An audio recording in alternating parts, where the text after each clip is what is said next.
Bismillahirrahmanirrahim. Assalamualaikum warahmatullahi wabarakatuh. Apa kabar anak-anakku semuanya? Alhamdulillah, subhanallah, masya Allah, tabarakallah. Semoga semuanya dalam keadaan sehat walafiat. Amin ya Allah ya rabbal alamin. Bertemu lagi dengan Parija pada mata pelajaran Sejarah Kebudayaan Islam atau SKI. Insyaallah pada pertemuan hari ini Parija masih menyampaikan tentang bab 3, yaitu tentang Khalifah Ali bin Abi Thalib. Adapun pokok bahasan untuk pertemuan hari ini, yang pertama masa pemerintahan Ali bin Abi Thalib, dan yang kedua pemberontakan pada masa Ali bin Abi Thalib. Di mana materi sebelumnya kalian belajar tentang silsilah dari keluarga Ali bin Abi Thalib. Berikutnya, masa pemerintahan Ali bin Abi Thalib, ini Ali sebagai khalifah keempat, ya, pengganti dari Utsman bin Affan, di mana beliau menjadi khalifah setelah hasil pembaiatan sahabat-sahabat besar, yaitu Thalhah bin Ubaidillah, Jubair bin Awam, Sa'ad bin Abi Waqqas, dan sahabat-sahabat yang lainnya. Ini yang termasuk atau yang tergabung dalam Dewan Syuro, ya. Nah, pembaiatan dilaksanakan pada tanggal 25 Zulhijjah 33 Hijriah di Masjid Madinah. Selanjutnya, setelah Ali menjabat sebagai khalifah yang keempat, langkah-langkah yang diambil Ali yang pertama mengganti pejabat yang diangkat Utsman bin Affan. Yang kedua, mengambil tanah yang dibagikan Utsman. Yang ketiga, memberikan tunjangan dari Baitul Mal. Yang keempat, mengatur urusan pemerintahan. Dan yang kelima, berpindahnya pusat pemerintahan dari Madinah ke kota Kufah. Nah, sekarang langsung ke materi berikutnya, yaitu tentang pemberontakan pada masa Ali bin Abi Thalib. Jadi pada masa pemerintahan Ali bin Abi Thalib ini terjadi beberapa pemberontakan dan terjadi perang saudara, ya. Nah, sebelum ke peperangan atau pemberontakan, kalian harus mengetahui alasan utama terjadinya pemberontakan adalah karena ada tuntutan dari keluarga, sahabat, dan kerabat Utsman yang meminta segera menemukan dan menghukum pembunuh Utsman bin Affan. Apabila tidak bersedia, maka Ali dianggap sebagai pembunuhnya. Jadi Ali dituntut segera menemukan siapa pembunuh Utsman bin Affan. Ya. Siapa yang menuntutnya? Sahabat, keluarga terdekatnya, ya. Jadi ini kenapa menjadi perang saudara? Karena perang sesama muslim. Perang sesama orang-orang yang berjuang pada waktu itu membela Islam, sekarang malah menjadi bermusuhan, ya. Ada 3 pemberontakan pada masa Ali bin Abi Thalib. Yang pertama, pemberontakan datang dari Thalhah, Jubair, dan Aisyah. Ya, tadi Thalhah dan Jubair itu adalah sahabat yang membaiat atau mengangkat Ali sebagai khalifah. Sekarang menjadi salah satu pemberontak. Yang kedua, Muawiyah bin Abu Sufyan, dan yang ketiga kaum Khawarij. Kita langsung saja satu persatu. Yang pertama dimulai dari pemberontakan Thalhah, Jubair, dan Aisyah. Ini terjadi kurang lebih 36 Hijriah atau 656 Masehi. Nah, Thalhah ini merupakan sahabat tertua Nabi Muhammad yang sangat dihormati. Sedangkan Jubair bin Awam itu merupakan kerabat Utsman dan juga menantu dari Abu Bakar. Karena Jubair menikahi putri Abu Bakar yang bernama Asma. Nah, Thalhah dan Jubair ini mereka berdua mencabut pembaiatan Ali sebagai khalifah dan pergi menuju Basra. Nah, mengapa mereka mencabut tadi? Alasannya Ali tidak segera menemukan, ya, siapa sebenarnya pembunuh Utsman bin Affan.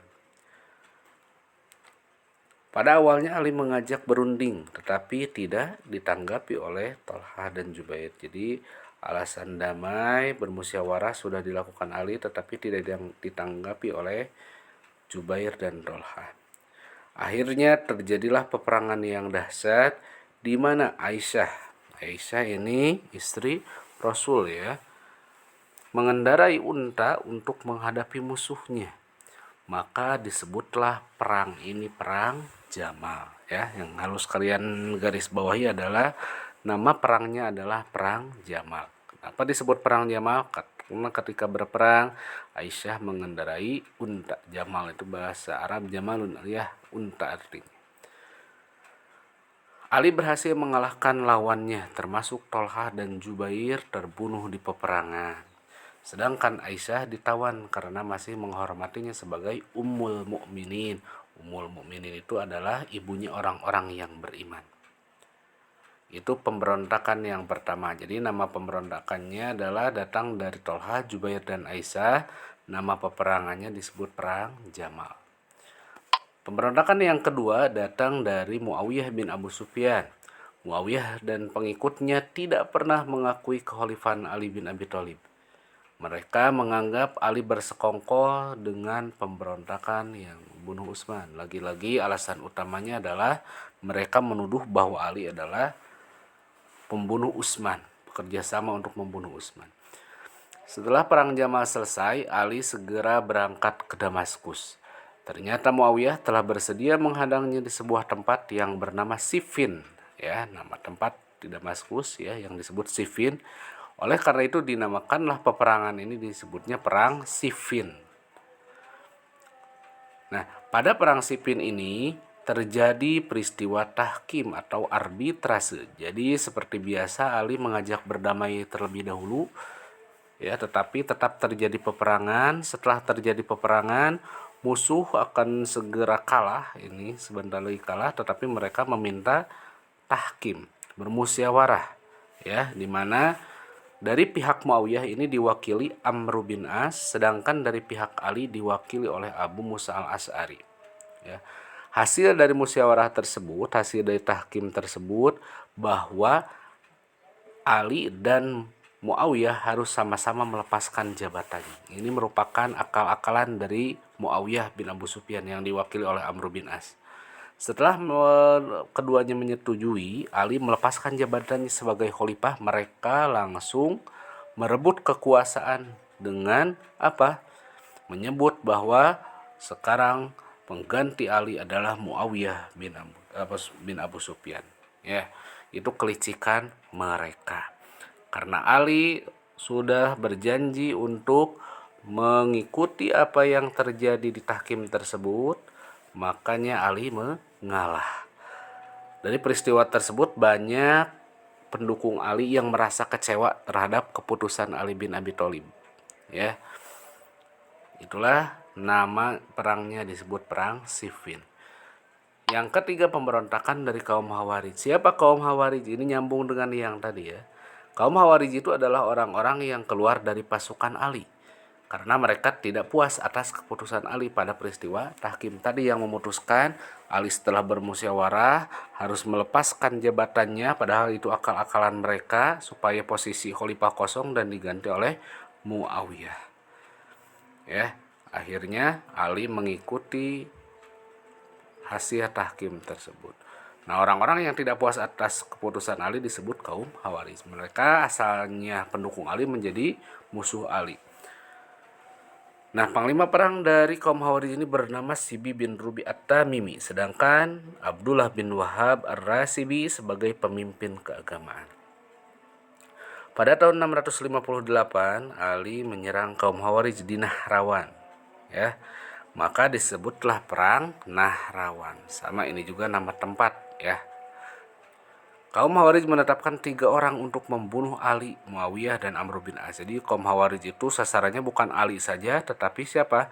Muawiyah dan Amr bin As. Di antaranya, yang pertama Abdurrahman bin Muljam itu bertugas membunuh Ali di Kufah. Yang kedua Barak bin Abdullah At-Tamimi bertugas membunuh Muawiyah di Damaskus. Yang ketiga Amr bin Bakar At-Tamimi bertugas membunuh Amr bin As di Mesir. 3 orang ini yang ditugaskan oleh kaum Khawarij untuk membunuh Ali, Muawiyah, dan Amr bin As.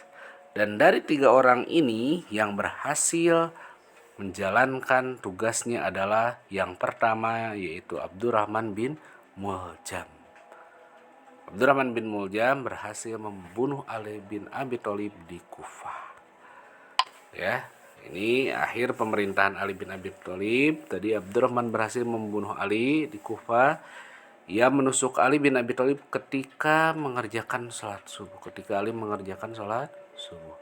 Dan Ali bin Abi Thalib wafat pada bulan Ramadan tahun 40 Hijriah atau 661 Masehi.